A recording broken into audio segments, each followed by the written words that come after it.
Eu salvei as alterações. Ele não trouxe ainda o logo totalmente personalizado da minha empresa, porque eu estou usando um tema da cor azul.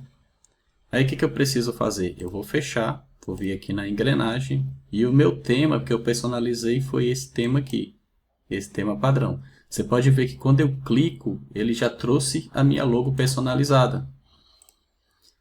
Então, quando o usuário clicar nessa logo, ele vai ser redirecionado para a página do Microsoft 365, aquela página inicial. Vamos voltar aqui para a configuração dos nossos temas.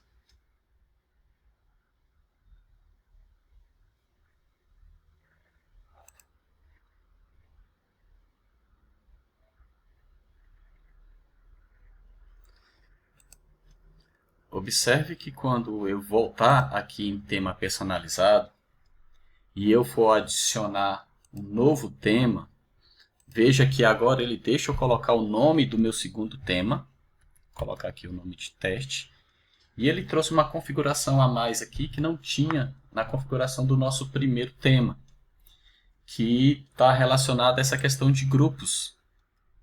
Aqui em grupos, eu posso escolher até 5 grupos do Microsoft 365. E os grupos que eu adicionar aqui, os usuários desse grupo vão ver os temas que estão personalizados e apontando para aquele grupo. Ou seja, em vez dele ver o meu tema padrão, ele vai ver o tema que está personalizado e apontado aqui para esse grupo. Então eu tenho as mesmas configurações aqui para realizar, tanto de logo, como de URL, como de cores. Porém, eu vou estar apontando esse tema teste para o grupo que eu direcionar aqui dentro dessa configuração de grupos. Vou cancelar.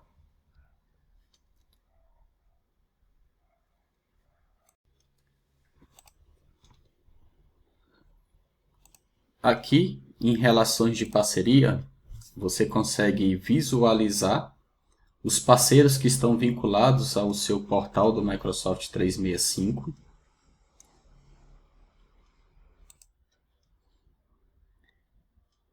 Em relatórios, então aqui você consegue visualizar a parte de relatórios de usuários que estão ativos.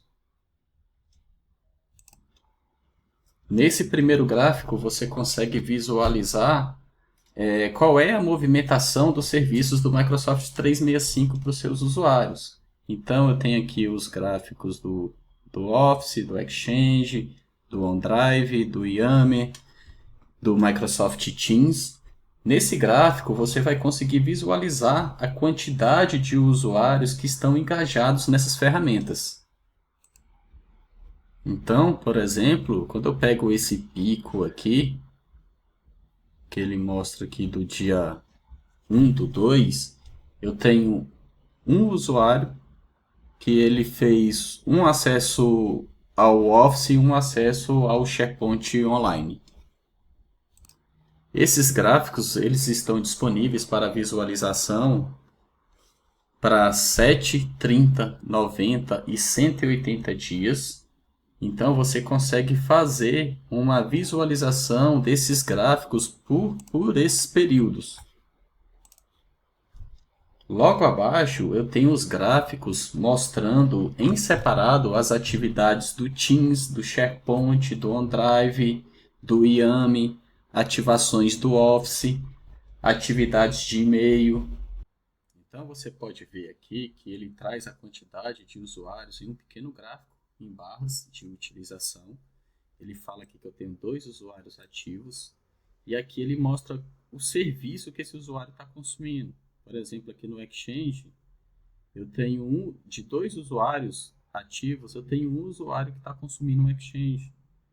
Eu tenho de 2 usuários ativos, né, os 2 estão consumindo um OneDrive. E aí ele vai te entregando um relatório completo da utilização dos serviços do Microsoft 365. Você pode ver aqui que a atividade de e-mail, eu tenho 7 atividades, 3 e-mails foram enviados e 4 foram recebidos. Então, ele me traz uma barra para e-mails enviados e uma barra para e-mails recebidos.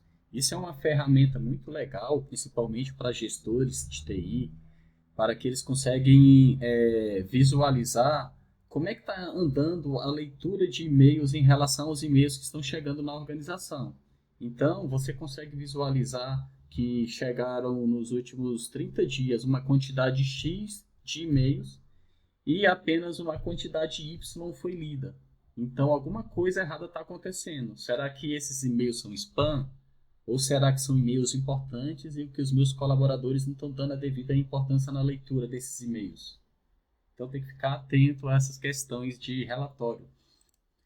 Descendo um pouco aqui a barra de rolagem, no próximo quadro aqui, ele traz a quantidade de armazenamento que está sendo utilizado no meu OneDrive. Então, ele mostra de todos os OneDrives dos meus usuários, eu estou consumindo apenas X giga ou X tera. Aí ele vai te mostrar o gráfico e a evolução disso.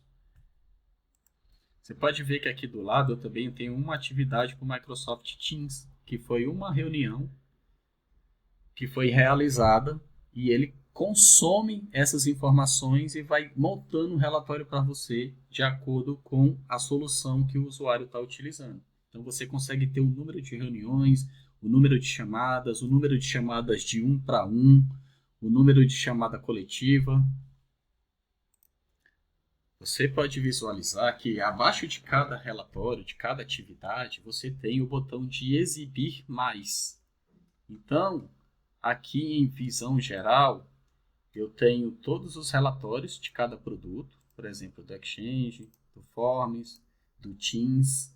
Então, eu posso ter uma visão geral de cada relatório com mais detalhes. Aí eu posso clicar em exibir detalhes e ele vai me trazer exatamente os detalhes do relatório que eu pedi para exibir. Por exemplo, se eu cliquei para exibir os relatórios de Exchange, ele vai me trazer os detalhes de todos os relatórios do Exchange.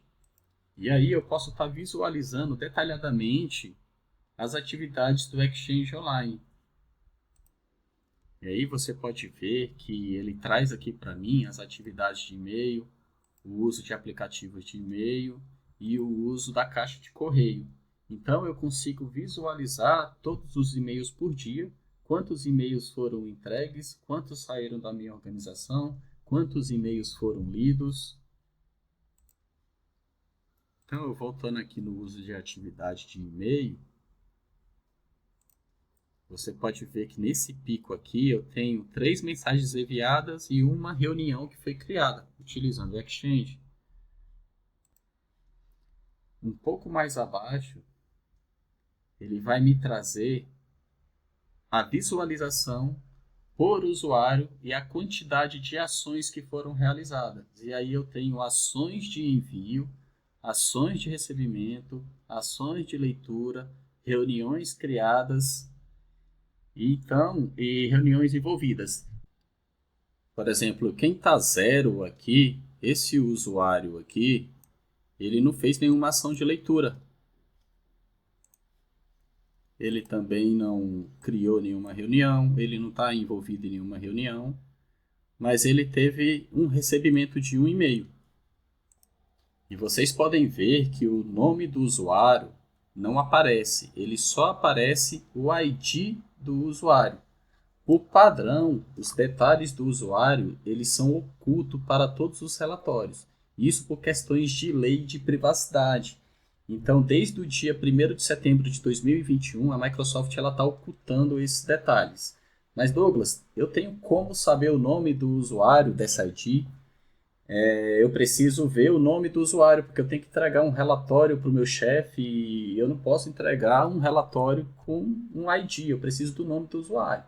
Bom, você tem como alterar essa configuração para, em vez de estar mostrando o ID, mostrar o nome do usuário. E aonde que você faz isso? Você faz isso em configurações da organização, serviços e relatórios. Vamos acessar aqui para a gente fazer essa alteração. Vou fazer a pesquisa aqui, que a gente consegue chegar lá mais rápido. Configurações. Você também pode utilizar muito esse campo de pesquisa aqui, tá? Ó, configurações da organização. Aí você vai vir na opção de serviços. Estamos em serviços e relatórios. Vamos procurar aqui relatórios. Relatórios. Aqui em relatórios você tem essa opção que está marcada, essa flag de exibir o nome de sites, grupos e usuários ocultos em todos os relatórios. Então você vai desmarcar essa opção